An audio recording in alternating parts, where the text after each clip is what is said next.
Hello, it's Monica from Inspired Intentional, and today I want to walk you through my texture philosophy and how that's reflected and why texture is so important in my creative process. For the piece that I'll be working on while we're chatting today, we are close to the end of my creative process. So we are on the last few steps right now. I'm getting the last few things done, but that doesn't mean that I can't walk you through the rest. And texture is so important to me from a life philosophy standpoint, as well as in my creative process. So while it is foundational to everything I do in my studio, it's also foundational to everything I do outside my studio. And I talk about that aspect of it in my school. But for this aspect, it shapes everything from the mediums I chose, the boards I work on, and the moments that I choose to represent. So why don't we start there? Let's start with the moments that these pieces represent, these moments that I work for and that I choose to take commissions for and that I make my collections around. All of this is around texture.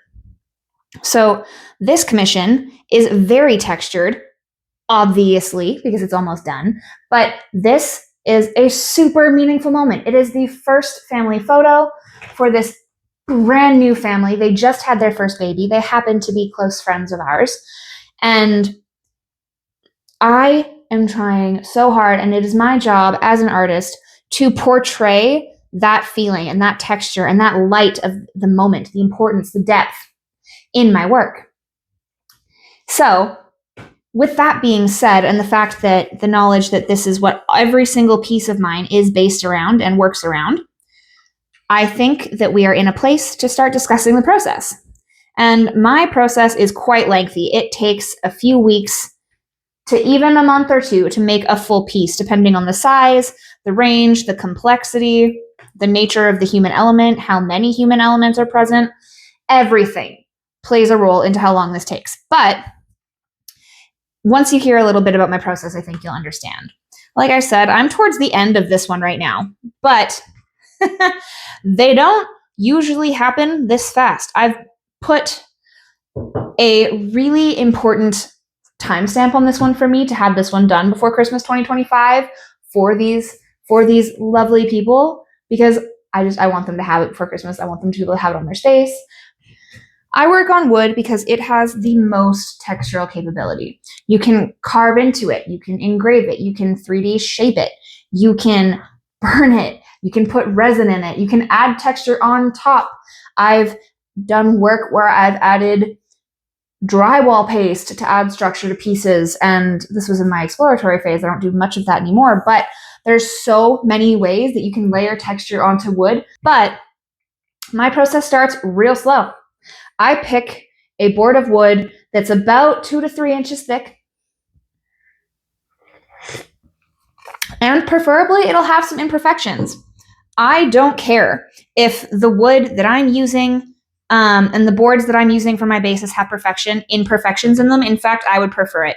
I would gladly leave the perfect slabs of wood to the carpenters and to the homemakers and to the people who are creating things like that for their clients, because I like the character of the imperfections. I like that it adds depth and imaging to the final project. I like that it's something extra to speak on in the narrative of creating the piece, and how those imperfections can easily be translated to life's texture, because even the moments that feel perfect in life maybe aren't perfect, but maybe they have some texture in them too.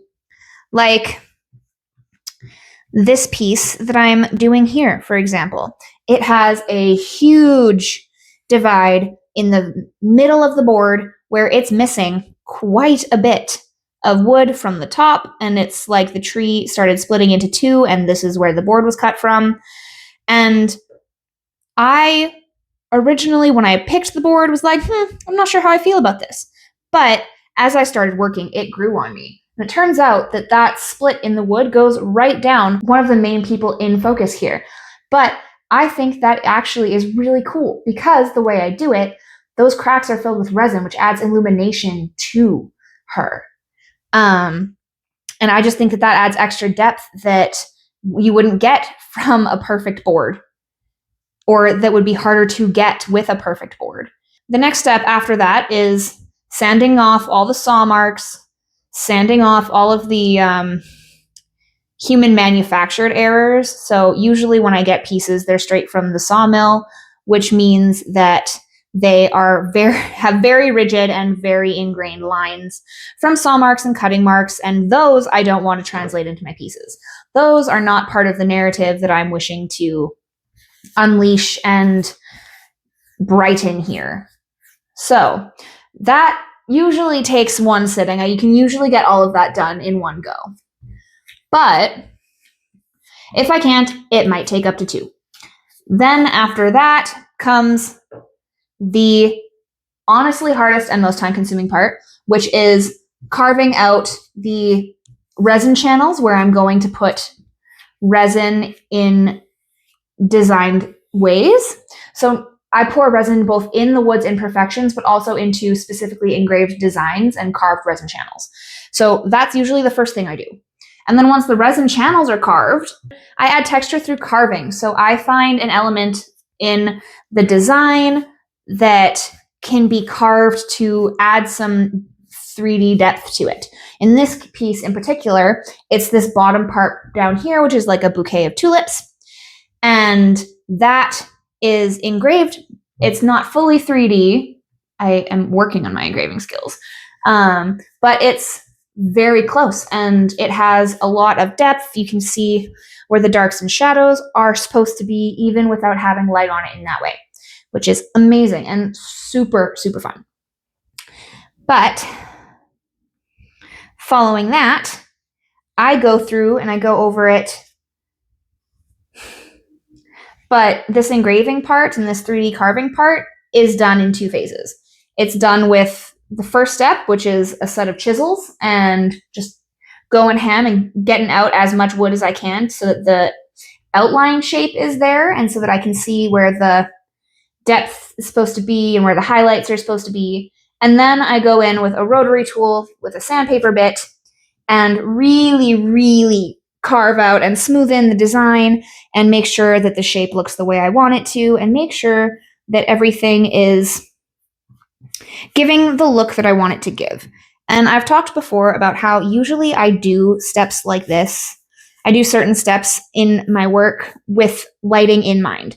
Carving and engraving and doing the woodworking aspect is not one of those parts. I usually start paying attention to lighting at the end process, and not this part that I'm doing right now. Right now I'm just color washing the wood a little bit. But this is not typically the part where I start looking at light. It's just nice to know where I've reached with the wash and where I haven't. So once the engraving is set and the carving is set, the resin channels are good, then I step into resin. So I tape off and mark off the imperfections and make sure that the space where the resin is going to go is clearly marked and boundaried so that it doesn't spill all over my entire workshop bench. If it does, it's fine. I've had it happen before. That's why my working pad, this blue thing right here, is an absolute mess. But I think if it's not messy, it's not proper art. If it's not messy, your process wasn't fun. You didn't have fun with it. That being said, once the resin is in, it has to cure for a few days, depending on the thickness of the resin channel that I poured into. But once that has been cured and everything's good to go, I sand again. So I make sure that all of those barriers that I use to keep the resin where I want it are removed. Usually that's hot glue and silicone mats and silicone things. So after the resin has cured, I go through and I remove all of the pieces that I don't want. I flatten the resin, making sure that the resin isn't coming off the board in ways that it's not supposed to. In my collection pieces for collections that I work on, I have resin molds that I add resin that pops out intentionally. But on these commission pieces, I don't generally do that the same way, because usually with commission pieces, there is the human element that is more important than the texture element to the commissioner. So, for example, for this piece, the family portrait is more important than the overall texture of the piece. And that's not saying that I'm avoiding texture and I'm not putting as much texture into this piece because of that. But I am limiting the texture I'm using on this piece and being very specific so that the final piece really, really just highlights the family. It is very important to me that that is understood. And then after everything has been sanded and filed down and everything is the appropriate depth and flatness, I go through and I color wash it like I'm doing right now.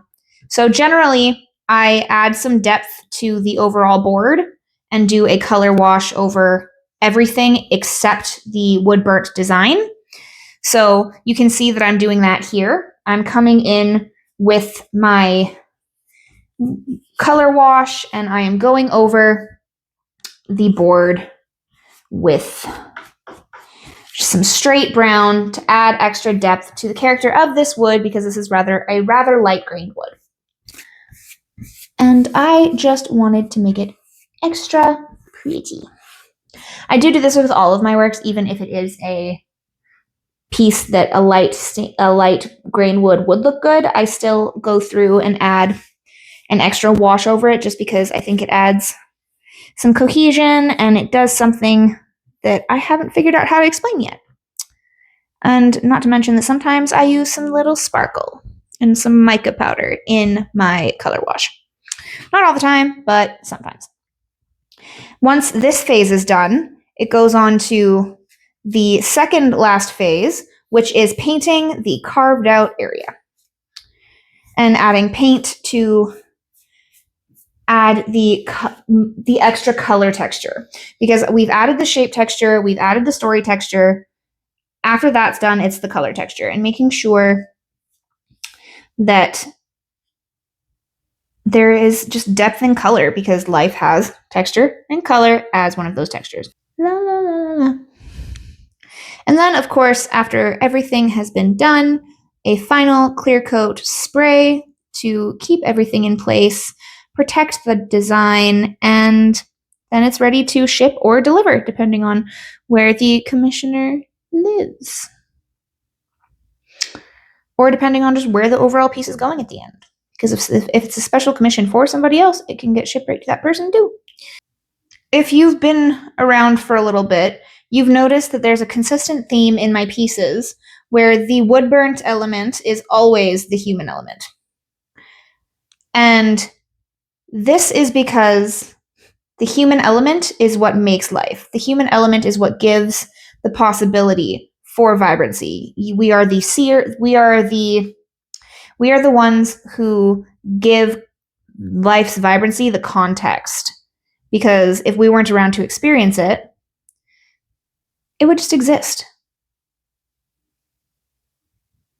And it is the human experience that adds the meaning of vibrancy to the life. And I think that that means that the human element is the permanent fixture. Hence why I always burn the human element into the board.